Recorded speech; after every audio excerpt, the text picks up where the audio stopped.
Delhi cantt का वो पुराना मकान जहां कब्रिस्तान की सन्नाटे भरी चुप्पी हवा में खुली रहती थी। दीवारें काली पड़ चुकी थीं और लकड़ी का दरवाजा हर हवा के झोंके के साथ चरमराता था। रोहन और प्रिया एक नया नवेली जोड़ा इस मकान में आया था। हम इसे ठीक कर लेंगे, रोहन ने कहा, लेकिन प्रिया की नजर खिड़की से बाहर कब्रिस्तान पर पड़ी, जहां टूटी फूटी कब्रें चांदनी में भूतहा नजर आ रही थीं। पड़ोसी रामू काका ने चेतावनी दी, रात में यहाँ एक औरत दिखती है सफेद साड़ी में। वो सड़क पर खड़ी रहती है और गाड़ियों का पीछा करती है। उसका चेहरा पीला, आंखें खोखली। जो उसकी चेतावनी को नजरअंदाज करते हैं वे कभी घर नहीं पहुंचते। रोहन ने हंसकर टाला, ये तो बस गांव की कहानी है। लेकिन उस रात घर में एक अजीब सी खामोशी छा गई। अचानक हॉलवे से चरमराहट की आवाज आई। रोहन ने देखा, लेकिन वहां कुछ नहीं था। शायद हवा होगी, उसने खुद को तसल्ली दी। तभी प्रिया को लगा किसी ने धीरे से उसका नाम पुकारा। उसकी नजर खिड़की पर पड़ी। बाहर कब्रिस्तान की ओर एक सफेद आकृति खड़ी थी।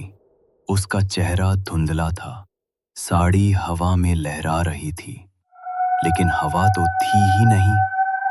क्या वो सिर्फ उनकी कल्पना थी या उस मकान में सचमुच कोई था? अगली रात उसका जवाब, सफेद साड़ी वाली औरत का रहस्य, भाग 2, रात का पीछा। अगली रात दिल्ली कैंट की सड़कों पर कोहरा छा गया था। रोहन और प्रिया उस मकान में बेचैन बैठे थे। प्रिया की आंखों में डर था। रोहन, मुझे फिर से कुछ अजीब सा महसूस हो रहा है। रोहन ने उसका हाथ थामा। सब ठीक है प्रिया, मैं बाहर देखकर आता हूं। पर प्रिया की उरिया जानी मां, वो मकान के दरवाजे तक गया। दरवाजा खुलते ही ठंडी हवा का एक झोंका उसके चेहरे से टकराया। बाहर कब्रिस्तान की ओर सन्नाटा था, लेकिन सड़क पर एक सफेद साड़ी वाली आकृति। वो धीरे धीरे सड़क के बीच में खड़ी थी। उसका सिर झुका हुआ और साड़ी जमीन को छू रही थी। रोहन ने दरवाजा बंद करने की कोशिश की, लेकिन वो जाम हो गया। उसने पीछे मुड़कर प्रिया को पुकारा, प्रिया यहां आओ जल्दी। लेकिन जब वो दोबारा सड़क की ओर देखा, वो आकृति गायब थी। अनऑथराइज्ड तभी उनकी कार जो बाहर खड़ी थी अपने आप हॉर्न बजाने लगी। पीप पीप बीप। रोहन ने हिम्मत जुटाई और कार की ओर दौड़ा। उसने चाबी डाली, गाड़ी स्टार्ट की और कब्रिस्तान की सड़क से तेजी से निकल गया। लेकिन रियर व्यू मिरर में वो थी, सफेद साड़ी वाली औरत उसकी कार का पीछा कर रही थी। पल्यूटा अब साफ दिख रहा था। आंखें खोखली, चेहरा पीला और होठों पर एक भयानक मुस्कान। रोहन ने गाड़ी की स्पीड बढ़ाई। नहीं, ये सच नहीं हो सकता। लेकिन वो औरत और करीब आ रही थी। तेजा। अचानक गाड़ी का इंजन रुक गया। सड़क पर सन्नाटा छा गया। रोहन ने प्रिया की ओर देखा, जो अब डर से कांप रही थी। रोहन, वो बाहर है। खिड़की के बाहर सफेद साड़ी वाली औरत खड़ी थी और उसने धीरे से प्रिया का नाम पुकारा। प्रिया। कंपार्टमेंट्स, क्या वो औरत उन्हें लेने आई थी या उस मकान में कोई और राज छिपा था? अगली सुबह एक नया रहस्य उस पुराने मकान को छुआ। लेकिन रात की दहशत अभी भी रोहन और प्रिया के दिलों में बसी थी। प्रिया की आंखें लाल थी। रोहन, उसने मेरा नाम पुकारा था। वो मुझे जानती है। रोहन ने उसे गले लगाया। हम यहां से चले जाएंगे प्रिया, लेकिन पहले हमें सच जानना होगा। रोहन की नजर उस मकान के तहखाने के पुराने दरवाजे पर पड़ी। वो दरवाजा जो हमेशा बंद रहता था, अब हल्का सा खुला हुआ था। रोहन ने एक पुरानी मशाल जलाई और प्रिया को पीछे रहने को कहा। मैं अकेले जाऊंगा। प्रिया ने उसका हाथ पकड़ा। नहीं रोहन, मत जाओ, वो वहां हो सकती है। रोहन ने हिम्मत जुटाई और सीढ़ियां उतरने लगा। तहखाने में ठंडी नम हवा थी और दीवारों पर पुराने निशान उभरे हुए थे, जैसे किसी ने खून से कुछ लिखा हो। प्रिया, यहाँ कुछ गलत है। अचानक एक ठंडी हवा का झोंका मशाल को बुझा गया।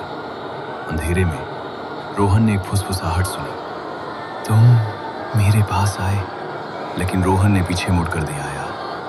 रोहन ने पीछे मुड़कर देखा। वो थी सफेद साड़ी वाली औरत। उसका चेहरा अब और करीब था। उसकी खोखली आंखें रोहन को घूर रही थी और होठों पर वही भयानक मुस्कान। प्रिया, भागो! रोहन चिल्लाया, लेकिन उसकी आवाज तहखाने की दीवारों में गूंजकर खामोश हो गई। ऊपर प्रिया ने दरवाजा खोलने की कोशिश की, लेकिन वो फिर से जाम हो गया। उसने रोहन को पुकारा, रोहन, कहाँ हो तुम? तभी तहखाने की सीढ़ियों से एक कदमों की आहट आई। धीरे धीरे कोई ऊपर आ रहा था, लेकिन ये रोहन नहीं था, ये वो थी।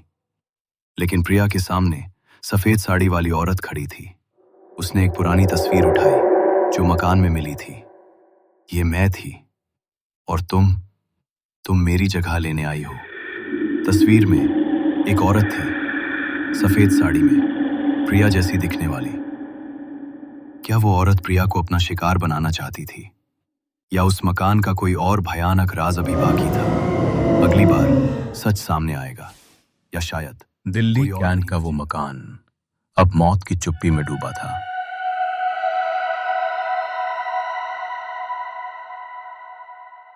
प्रिया खिड़की के पास खड़ी थी, उस तस्वीर को थामे हुए जिसमें सफेद साड़ी वाली औरत उसकी हमशक्ल थी। ये मैं थी। उस औरत की आवाज हवा में गूंज रही थी। प्रिया ने चिल्लाया, रोहन, तुम कहाँ हो? तहखाने से एक ठंडी हवा का झोंका ऊपर आया और दरवाजा अपने आप खुल गया। प्रिया ने देखा, रोहन की मशाल की रोशनी नीचे अंधेरे में टिमटिमा रही थी। उसने हिम्मत जुटाई और सीढ़ियां उतरने लगी। तहखाने की दीवारों पर खून से लिखे शब्द अब और साफ थे, वो लौटेगी। अचानक एक ठंडी सांस प्रिया के गले के पास महसूस हुई। वो पलटी। सफेद साड़ी वाली औरत ठीक उसके पीछे थी। उसकी खोखली आंखें प्रिया को घूर रही थीं। तुमने मेरा घर लिया, अब तुम मेरी जगह लो। प्रिया ने देखा, उसके हाथ में एक पुराना लॉकेट था, वही जो प्रिया की दादी का था। तुम कौन हो? प्रिया चीखी। औरत की मुस्कान फीकी पड़ी। मैं थी सरिता, इस मकान की मालकिन। मेरे अपने ही लोगों ने मुझे यहां मार दिया और अब मैं अकेली नहीं रहूंगी। प्रिया ने पीछे हटने की कोशिश की, लेकिन उसके पैर जाम हो गए। तभी रोहन की आवाज गूंजी, प्रिया, यहां से भागो! वो तहखाने से दौड़ता हुआ आया। उसके हाथ में एक पुरानी डायरी थी। ये सरिता की डायरी है। इस मकान में उसका खून हुआ था और उसकी आत्मा यहां फंसी है। लेकिन बहुत देर हो चुकी थी। तहखाने का दरवाजा जोर से बंद हुआ। अंधेरे में सरिता की हंसी गूंजने लगी, अब तुम दोनों मेरे हो। प्रिया और रोहन ने एक दूसरे का हाथ थामा, लेकिन हवा में एक ठंडी साए ने उन्हें घेर लिया। बाहर कब्रिस्तान की सड़क पर सफेद साड़ी वाली औरत फिर से दिखी, लेकिन इस बार उसके साथ दो और साए थे। क्या ये मकान हमेशा के लिए आत्माओं का जाल बन गया था, या कोई और रहस्य अभी भी छिपा था? दिल्ली कैंट की वो सड़क अब हमेशा खामोश रहती है, लेकिन रात में सफेद साड़ी वाली औरत अभी भी इंतजार करती है।